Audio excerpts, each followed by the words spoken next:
Hi, Stout students. Hello, Badgers. Good afternoon, students. Hello, Blue Golds. Hello, UWL students. On the Friday before spring break, thinking of all of you and hoping that you have a restful, happy, and safe spring break.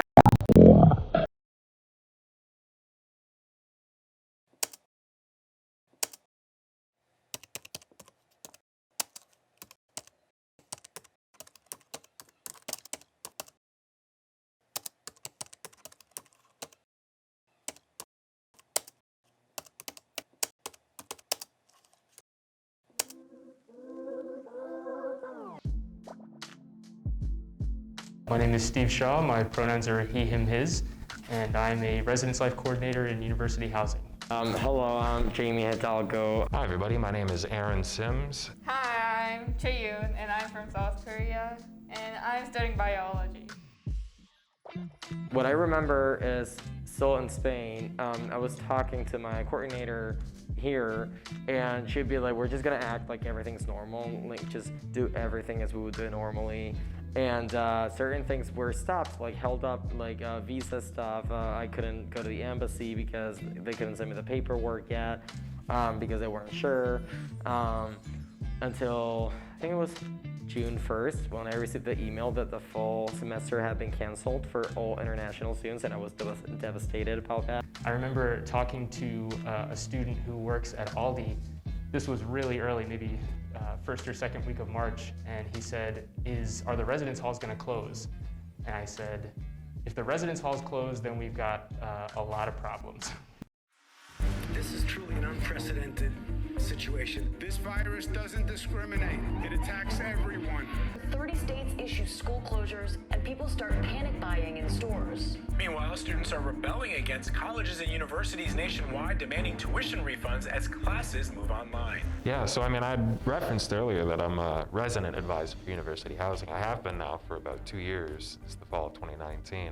Now for myself, and I think many others included, we had to do something called meal delivery, which was basically delivering meals, I think routinely, and we would take those up throughout the quarantine of the isolation buildings. And I think that put a lot of people in fear of that because they thought, well, I mean, these are people who either are or potentially could be infected with COVID-19, and I'm putting myself in these areas. And they didn't exactly make that a specific note when they told us that we were coming back for the semester. So a lot of people, and you can definitely guarantee myself included, we were very paranoid about what was going to happen to us.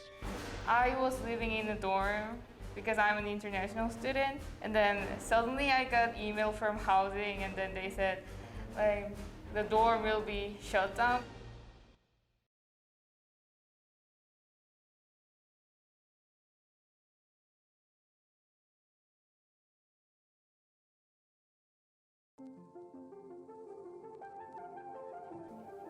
Are you my focal point? Right here. Okay. Okay, I'll talk to Trevor and his kind Santa eyes. Hey, my name is Chase VITORT. I graduated from Eau Claire in 2020. So I'm Taylor. I'm a first-year student at UW-EAU. In my major, we do a lot looking at the micro and nano scale of different materials. And so it turns out I didn't have a scanning electron microscope at home or an X-ray photoelectron spectroscopy analyzer at home. And so when it came to doing that research, it was impossible. I took a tour of UW-EAU before I went to school. So I came in expecting, to have like certain accommodations, like certain activities that we would be able to do. And then the reality of that was just completely different. It was a very peculiar season of life. It was weird how Eau Claire handled it, but it didn't seem terribly out of the norm. It seemed like everybody was pretty in the dark. It was fairly ambiguous in terms of what could be known and what couldn't be known.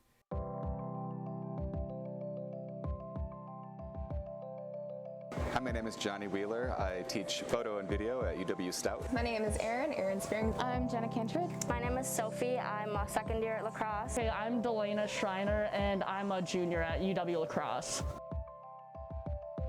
Looking back on when COVID first hit, it was just kind of a strange time because nobody really knew what was happening. But I remember when it first hit me, It was the toilet paper. It was that suddenly toilet paper was all gone. Do I think that things will start to get back to normal? Yes and no. I mean, I'm sitting here now and I've gotten, my vaccine, and I start to feel a little bit more brave about going out in the world. Here I am, without a mask on, drinking a chai in public, something I wouldn't have done even a month ago. So normality is starting to come and play more, but I don't think it'll ever go back to the way it was. Knowing now what we do, to forget the lessons that we learned would be kind of a waste of that time that we spent indoors.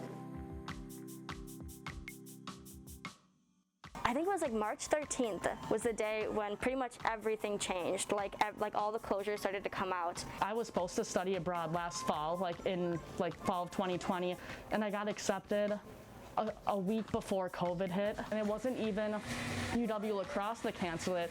It was the university in Australia, because they're like, no, we're not letting anyone come in. None of the professors were prepared to teach that way or strictly in that fashion. So I don't think I remember a single thing of any of the classes I took in fall whatsoever. I remember when they told us that we had an extra week, and I was like, it's fine, it's good, everything's gonna be okay, we'll be back. And then we got home and they're like, just kidding, extra week, just kidding, never come back.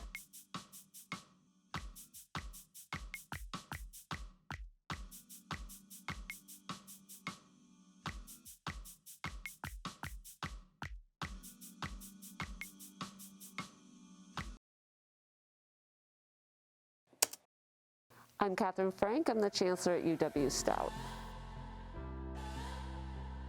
We're starting to see the light, right, at the end of the tunnel. But we've also learned lessons that we're going to continue to apply post-pandemics. So I think regardless of what we're going to face in the future, the institution as a whole has learned new strategies, learned new ways of working and doing and delivering our educational experiences. Are there any last things that you'd like to say to your students? Thank you. The students have been absolutely amazing. I say it daily. My deepest thanks, my gratitude to our students, our faculty, our staff, our partners in the community and beyond, because I think in terms of what we've just been able to navigate, we've done it really, really well.